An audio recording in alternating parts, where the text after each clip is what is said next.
Good morning all of you. आप लोग अपना अटेंडेंस बना लीजिए।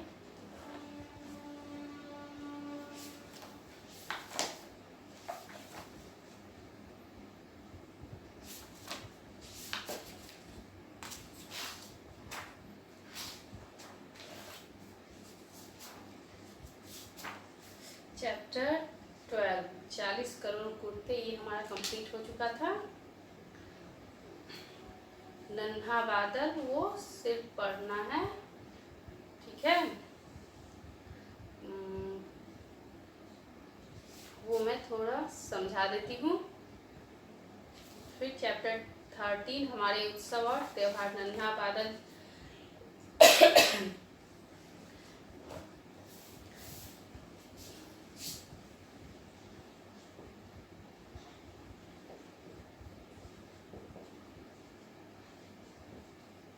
नन्हा बादल ये सिर्फ पढ़ने के लिए है, इसमें क्वेश्चन आंसर नहीं है, ठीक है। एक था नन्हा सा बादल, बिल्कुल रुई जैसा मुलायम। एक दिन वह बहुत उदास बैठा था। दूसरे बादलों को छमछम पानी बरसाते देखकर उसका भी मन पानी बरसाने के लिए मचल उठा, ठीक है। एक छोटा सा नन्हा सा बादल था, वह बिल्कुल ही कैसा मुलायम था, रुई जैसा, ठीक है। एक दिन ना वह उदास बैठा था कि बादल जो है ना दूसरे बादल जो है वह छमछम करके बारिश बरसा रहा था, लेकिन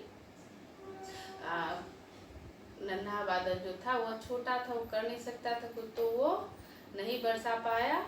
इसके कारण वह और उसका मन कर रहा था जैसे और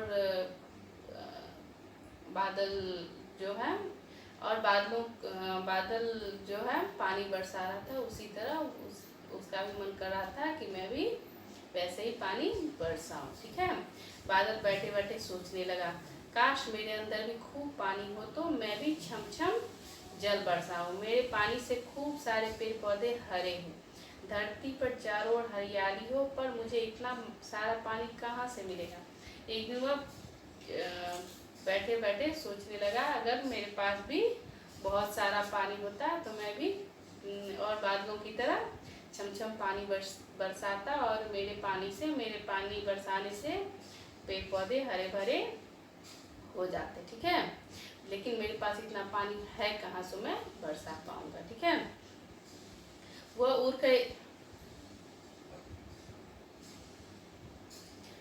उड़कर एक बड़े बादल के पास पहुंचा।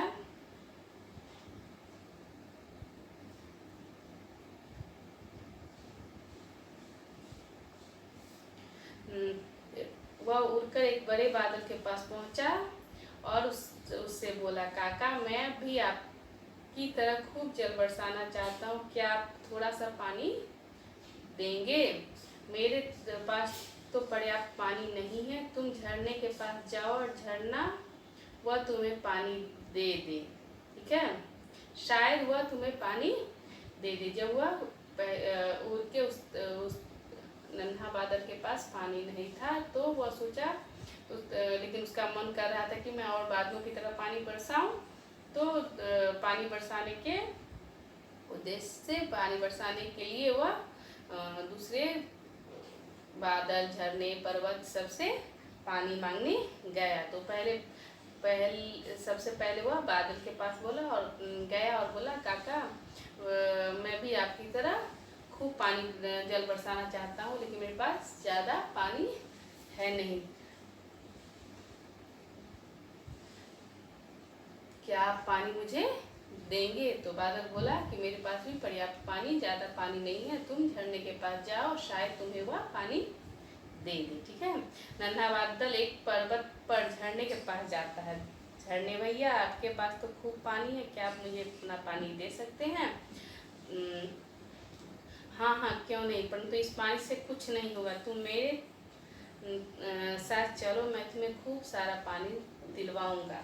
नन्हा बादल जो है पर्वत पर झरने के पास जाता है और झरने से बोलता है, झरने भैया क्या मैं भी आपकी तरह पानी आपके पास खूब पानी है, क्या मुझे आप अपना पानी दे सकते हैं? तो झरना बोलता है कि हाँ हाँ, लेकिन तू इस पानी से कुछ नहीं होगा, तू मेरे साथ चलो, मैं तुम्हें खूब सारा पानी दिलवाऊंगा, ठीक है। बादल झरने के पास जाता है, चलते चलते उन्हें नदी मिलती है। झरना नदी में गिर जाता है। अरे झरने भैया, तुम कहाँ चले गए? मैं नदी के अंदर हूँ, तुम्हें जितना पानी चाहिए उतना ले लो, ठीक है। बादल जो है झरने के साथ जाता है, फिर झरना जो है वह चलते चलते नदी में मिल जाता है। ऊपर से नीचे गिरता है तो नदी में मिल जाता है ना, तो वह नदी में मिल जाता है। तो जब झरना नदी में मिल जाता है तो बादल फिर से अकेला हो जाता है। वह पूछता है, अरे झरने भैया, तुम कहाँ चले गए? तो वह नदी झरना बोलता है, मैं नदी के अंदर हूँ, तुम जितना पानी चाहिए तुम यहाँ से ले लो। झरने को सामने न देखकर नन्हा बादल रोने लगा। तभी नदी बोली, अरे बादल, तुम रो मत, झरना तो मुझ में समा गया, मैं तुम्हें खूब सारा पानी दूंगी, मेरे साथ साथ आओ। झरना जब पानी में मिल गया, नदी में मिल गया, तो वह छोटा था बादल, तो वह रोने लगा। तो नदी बोली वहाँ कि अरे नन्हा बादल, तुम मत रो, झरना तो मुझ में मिल गया है, मैं तुम्हें खूब सारा पानी दूंगी, मेरे साथ साथ आओ। बादल को नदी की बात माननी पड़ी, क्योंकि झरना तो नदी के अंदर था। वह नदी के पीछे पीछे चल दिया, नदी से एक समुद्र के पास ले गई। बादल को अब क्या करता बादल, हुआ तो झरना तो उससे छोड़ नदी के अंदर मिल गया था, तो वह नदी के साथ, उसके पास कोई चारा था नहीं, तो वह नदी के साथ साथ चलने लगा। नदी के साथ चलते चलते नदी जो हुआ समुद्र के पास उसे ले गई। देखो, इस समुद्र में बहुत सारा पानी है, तुम इसमें से खूब सारा पानी ले सकते हो। फिर नदी बोलती है कि इसमें बहुत सारा पानी है, तुम इसमें से बहुत सारा समुद्र में से पानी ले सकते हो, ठीक है। नदी भी समुद्र में जाकर मिल जाती है। नदी को न पाकर बादल परेशान हो जाता है। नदी रानी, मुझे तुम कहाँ चली गई? झरना भी गया, अब तुम भी गई। नदी जो है वह समुद्र में मिल जाती है। अब बेचारा बादल परेशान हो जाता है और वह फिर बोलता है कि एक तो नदी रानी तुम कहाँ चली गई? एक तो झरना भी गया और तुम भी चली गई। बादल मन में सोचता है, निराश होकर कोई फायदा नहीं, अब मैं समुद्र से ही पानी भर लेता हूँ। फिर बादल सोचता है कि अब निराश होकर कोई फायदा नहीं है, मैं समुद्र से ही पानी भर लेता हूँ। बादल समुद्र को धन्यवाद देकर उड़ने लगा। अब उसके पास खूब सारा पानी था। खुश होकर धरती पर छमछम जल बरसाता हुआ उड़ने लगा। उसकी मीठी फुहार से पशु पक्षी, पेड़ पौधे, खेत खलिहान, नर नारी सभी खुश हो गए। अब बादल जो था, वो नन्हा बादल, वो समुद्र से पानी लेकर उड़ने लगा। तब वहाँ पे खूब सारा पानी छमछम करके बारिश होने लगी, वर्षा होने लगी। उसकी मीठी फुहार से, मतलब उसकी छोटी छोटी बूंदों से, फुहार से पशु पक्षी, पेड़ पौधे, नर नारी, मनुष्य सब, खेत खलिहान सब खुश हो गए, ठीक है। इसमें क्वेश्चन आंसर नहीं है, सिर्फ पढ़ने के लिए, रीडिंग के लिए था। तो मैं आपको इसको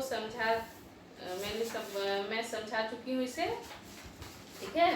अब चैप्टर 13 है, कविता है, वो मैं समझा देती हूँ, ठीक है।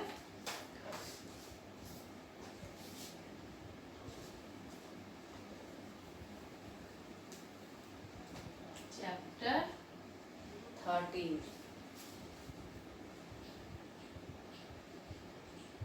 हमारे उत्सव और त्योहार।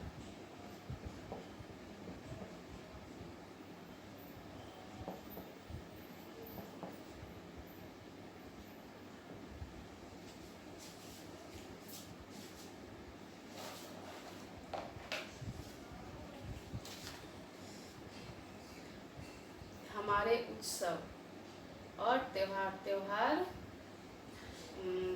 में जो हम लोग खुशी मनाते हैं, हमें जो खुशी मिलती है उसी के बारे में यहाँ बताया गया है कि हमारे उत्सव और त्योहार देते खुशियाँ हमें अपार।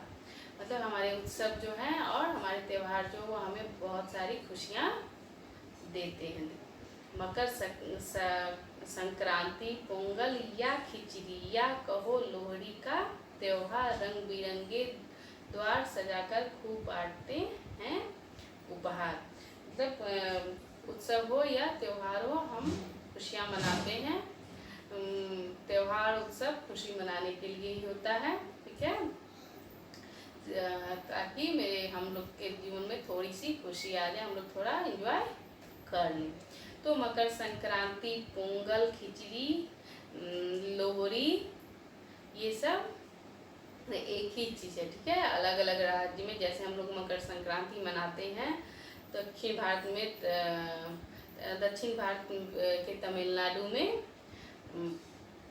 यह पोंगल के नाम से जाना जाता है। लोहड़ी पंजाबी सब मनाते हैं लोहड़ी, ठीक है। तो ये सब है एक ही चीज़। कहिए तो ये किसान के लिए है। जब मकर संक्रांति के समय या उसके बाद बोलिए तो धूप निकल जाता है और दिन बड़ा होता है, तो किसान को ना खेती करने में ना सहूलियत होती है, अच्छा रहता है। नहीं तो ठंड, उससे पहले ठंड बहुत रहती है ना, तो उस समय ठंड बहुत रहती है और जिससे किसान जो है वह खेती नहीं कर पाता है। ठंड से पेड़ पौधे भी जो है, फसल भी है, वह बड़ा नहीं होता। उस समय हर चीज़ ना थोड़ा थोड़ा रुक जाता है, ठीक है। तो उस समय तो जब दिन बड़ा होता है तो ठंड कम पड़ती है और किसान को उस समय खेती करने में सहूलियत होती है, ठीक है।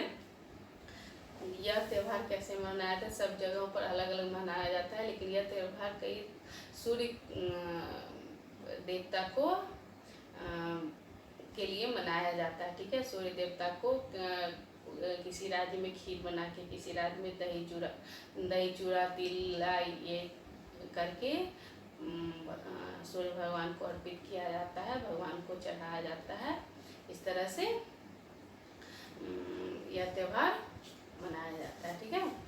हमारे उत्सव और त्यौहार देते खुशियाँ हमें अपार।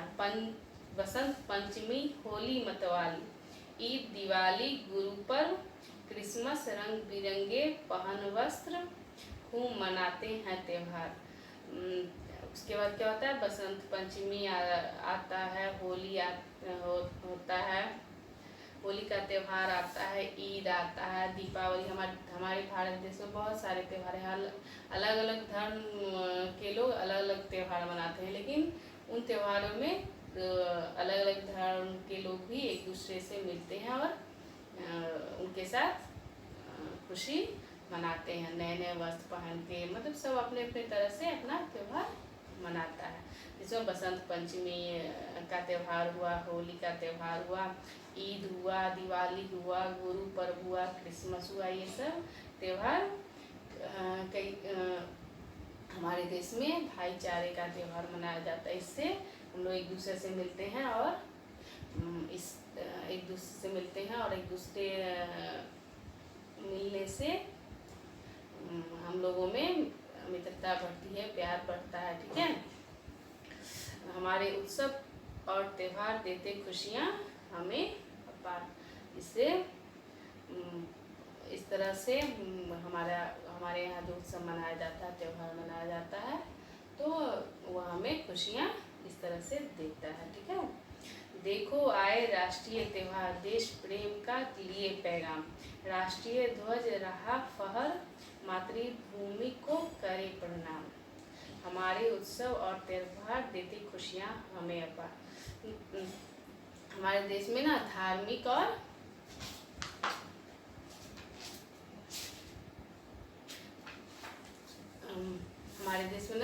और राष्ट्रीय त्यौहार मनाए जाते हैं। धार्मिक त्यौहार, सभी धर्म के लोग अपने अपने त्यौहार मनाते हैं। राष्ट्रीय त्यौहार पूरे राष्ट्र के लोग, पूरे भारत के लोग एक साथ मनाते हैं, जिसमें 26 जनवरी, 15 अगस्त, 2 अक्टूबर, क्या बोलते हैं, 14 नवंबर, 5 सितंबर, ये सब त्यौहार सब धर्म के लोग मनाते हैं। ठीक है, तो राष्ट्रीय त्यौहार देश प्रेम के लिए पैगाम।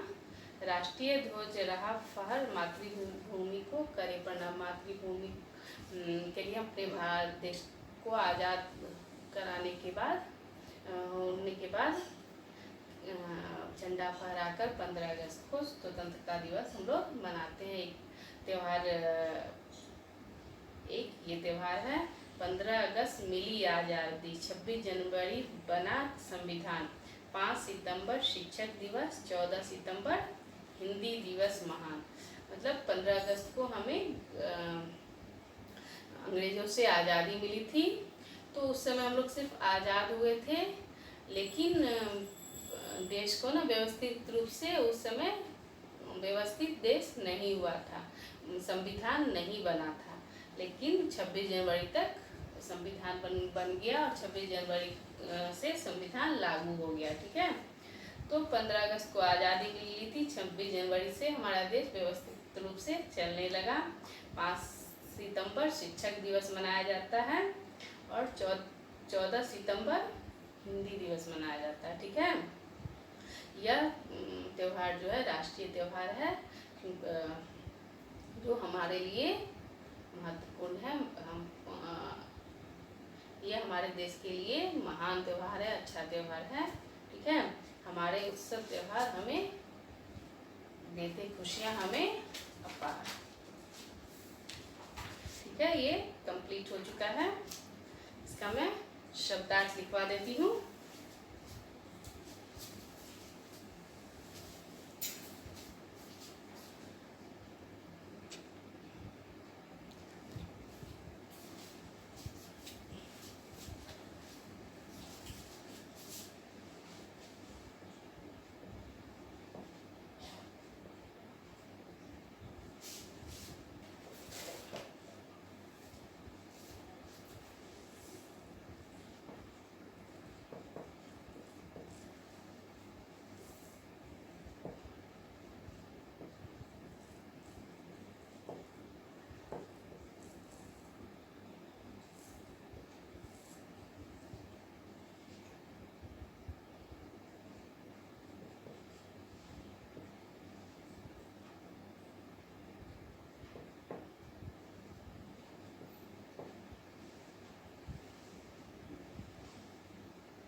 क्या उपहार बहुत ज्यादा, अपार बहुत ज्यादा, उपहार तोहफा, पैगाम, पैगाम संदेश, ध्वज, झंडा। ठीक है, इसमें मौखिक और लिखित मैं अगले क्लास में करवा दूंगी। 2 में सही उत्तर चुनकर सही का निशान लेगा। हमारा संविधान कब बना था? कब बना था? तो 26 जनवरी को बना था। 15 अगस्त को हमारा देश आज़ाद हुआ था और संविधान कब हुआ था? 26 जनवरी। संविधान कब बना था? तो 26 जनवरी को बना था। स्वतंत्रता दिवस कब मनाया जाता है? कब मनाया जाता है? 15 अगस्त। 15 अगस्त को मनाया जाता है। हिंदी दिवस कब मनाया जाता है? 14 सितंबर को मनाया जाता है। ठीक है,